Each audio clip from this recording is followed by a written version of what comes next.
To learn about what real script is, it's really wonderful to take a brief look back into the history of handwriting. And this is going to lead you, you'll see as we get there. But going back to the late 8th century, during the rule of Charlemagne, he insisted that he wanted a uniform, beautiful style of writing created for his court, which became known as the Carolingian uncials. And uncials has to do with this rounded form. So this is an early example, a bit more technology with inks and colors and softer tools, stylus, pens, and this rounded form, where we're also growing some orthographic conventions of spacing and punctuations and things like this. So this became a really beautiful standard of this early era of writing. So as we moved in towards the 12th century, this Gothic style was very popular.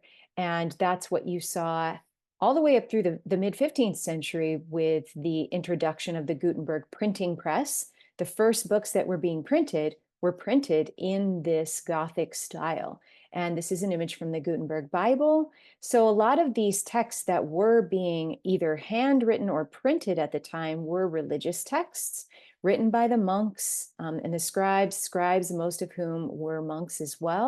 And towards the end of that time, we're moving into the Renaissance period. The humanist movement was really all about individual expression and thinking about philosophy and worldly subjects and the stars and what can we examine and learn about the world.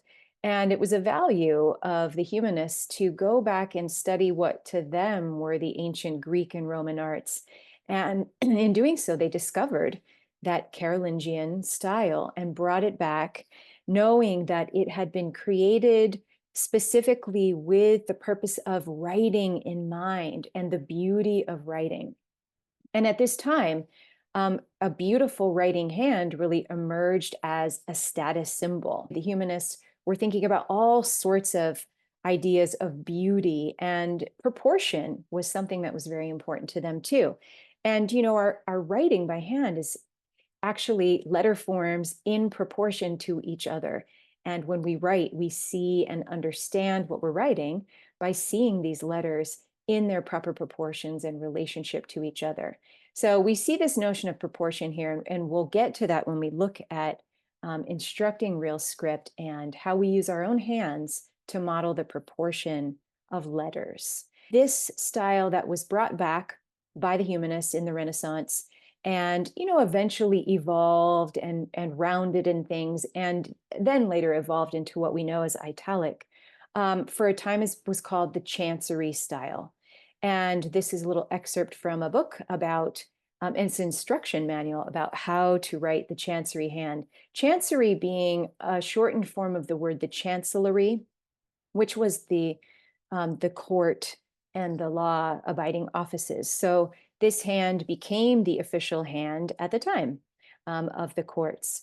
And so here you see an exemplar from the 1500s of this Chancery hand.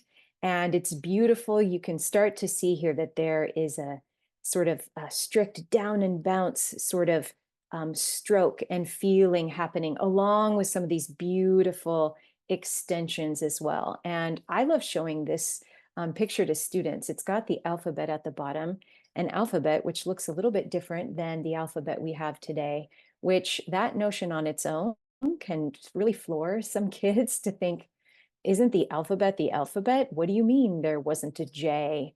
And what other letters are not showing up in this alphabet? So a lot of the work that I do and a lot of what I think is beautiful about script is that we're not just sitting down and practicing handwriting, we're really engaging, thinking about where did writing come from?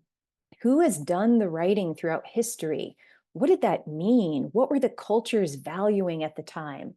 And real script really lends itself into diving back into this history and seeing the purpose for why we're writing and why are we writing in the way that we are. So there we were. And that Chancery hand is going to fast forward us to real script in a moment. But some things happened in between then, which are actually important on the other side of the writing wheel, so to speak.